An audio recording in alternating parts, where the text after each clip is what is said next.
The sun dipped below the horizon, casting a sinister glow over the carnival grounds. As I approached the entrance, the discordant melody of a calliope organ drifted through the air, its eerie tune setting the tone for what lay ahead. I had heard whispers about this carnival, stories of strange occurrences and unsettling attractions, but curiosity compelled me to step inside. The entrance was a creaky, rusted gate adorned with faded posters of clowns and acrobats. A flickering neon sign overhead read, "Carter's Carnival of Curiosities." It was a name that sent shivers down my spine. I passed through the gate, and a sense of unease washed over me. The carnival was far from bustling. Instead, it was eerily deserted. The rides stood still, their lights dimmed, and the games remained empty. It was as if time itself had frozen in this forsaken place. I ventured deeper, drawn by a flickering marquee that promised the wonders of the unknown. The tent was tattered and worn, but a dim light beckoned from within. As I entered, a hushed silence enveloped me. Inside, a curious tableau awaited. A fortune teller's booth stood at one end, adorned with crystal balls and tarot cards. An animatronic barker, frozen in mid-spiel, invited visitors to witness the unimaginable. And in the center, an old carousel, its horses adorned with twisted, grinning masks, spun slowly. I approached the fortune teller's booth, where a life-sized mannequin stared blankly into space. A sign promised answers to life's mysteries for a mere $5. On a whim, I dropped a crumpled bill into the slot. With a creak, the mannequin sprang to life. It had an unsettlingly human quality, its eyes cold and calculating. "Welcome, Seeker," it hissed in a voice that sent a chill down my spine. "What secrets do you seek?" I stammered, unsure of what to ask. The mannequin's eyes seemed to pierce my soul, and I blurted out the first question that came to mind. "What is my future?" The mannequin's eyes glowed an eerie blue, and it began to speak in riddles and cryptic prophecies. It foretold of dark storms on the horizon, of choices with far-reaching consequences, and of a path fraught with danger. I left the booth, shaken and uncertain of the strange encounter. I continued my exploration of the carnival, passing by the carousel. Its twisted horses seemed to leer at me, their grinning masks a mockery of joy. I couldn't shake the feeling that they hid a malevolent secret, a dark presence lurking just beneath the surface. As I wandered deeper into the carnival, I stumbled upon a sideshow tent. Faded banners advertised the freaks of nature. I hesitated but couldn't resist the lure of the bazaar. Inside, a motley crew of performers stood frozen in time. There was the bearded lady, her face obscured by a curtain of hair, and the contortionist bent into impossible shapes. But it was the fortune teller's booth that caught my eye. It was an exact replica of the one I had visited earlier, right down to the animatronic barker. I approached the booth, feeling a growing sense of dread. The same eerie voice emanated from the barker's unmoving lips, inviting me to seek answers to life's mysteries. It was as if I had stepped into a twisted reflection of the carnival, a place where time repeated itself endlessly. I fled the sideshow tent, my heart pounding. The carnival had become a nightmarish labyrinth, its attractions repeating in an endless loop. I needed to escape, to break free from this surreal nightmare. As I retraced my steps, I noticed the carousel once more. But this time, the horses had changed. Their grinning masks had twisted into grotesque snarls, and their eyes glowed with malevolence. I could feel their gaze follow me as I passed by. Desperation gripped me, and I sprinted toward the entrance, my footsteps echoing through the silent carnival. The rusted gate loomed ahead, and I pushed through it with all my strength. The moment I crossed the threshold, time seemed to snap back to normal. The carnival came to life, lights flashing, rides whirring, and laughter filling the air. It was as if the eerie stillness had never existed. I stumbled away from Carter's Carnival of Curiosities, my mind reeling from the surreal experience. The sun had fully set, and the carnival was alive with the energy of the night.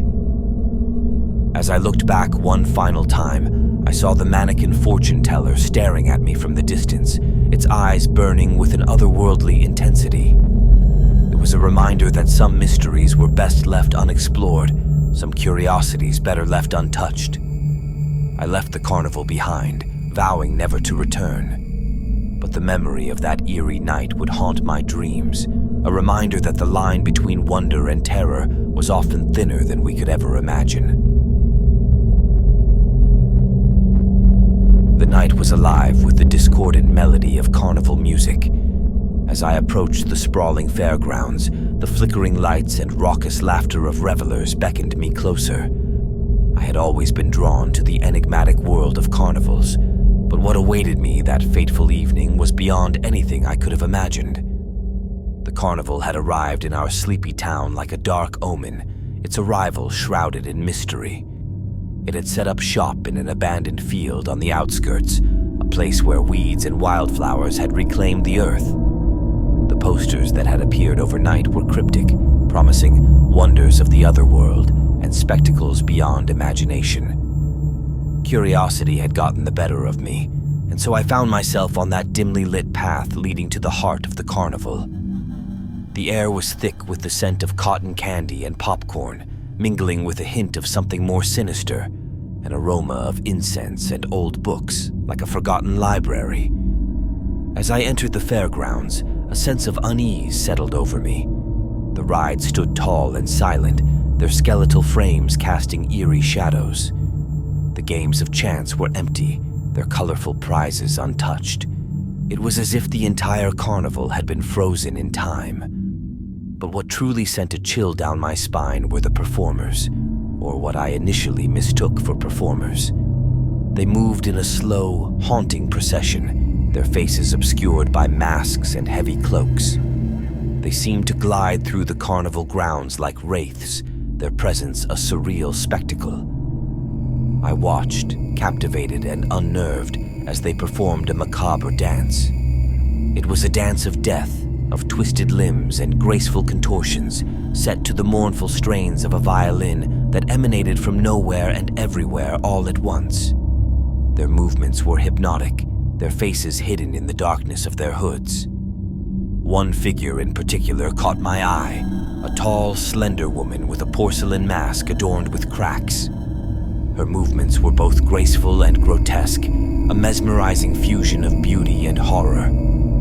I couldn't tear my gaze away from her.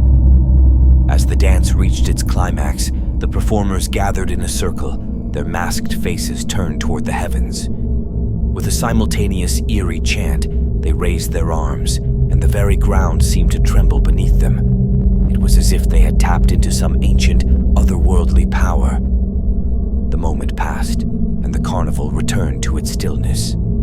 The performers dispersed, vanishing into the shadows. The rides remained motionless, the games empty, but I couldn't shake the feeling that I had witnessed something beyond the realm of the ordinary. Determined to unravel the mystery, I ventured deeper into the carnival. The path led me to a tent, its entrance adorned with faded banners that read, "The Veil of Secrets." I stepped inside, and the world transformed around me. The interior of the tent was a realm of darkness and starlight, as if I had stepped into the cosmos itself. Glistening constellations danced above, and in the center, a figure sat upon a velvet throne, a woman, her eyes pools of infinite wisdom. She beckoned me closer, her voice a soft, melodic whisper. "Welcome, seeker of truths," she said, her words like a gentle caress. "What secrets do you wish to uncover?" I hesitated, overwhelmed by the otherworldly beauty of the tent. But a question burned within me, one that had haunted my dreams for years. "What is the meaning of life?" I asked. The woman's eyes sparkled with ancient knowledge, and she began to speak of the universe's grand tapestry, of interconnected souls and the eternal cycle of existence. Her words resonated deep within me, answering questions I had never dared to voice. As I left the tent, the carnival had shifted once more. The rides were alive with motion, the games filled with laughter. But the knowledge I had gained weighed heavily on my soul.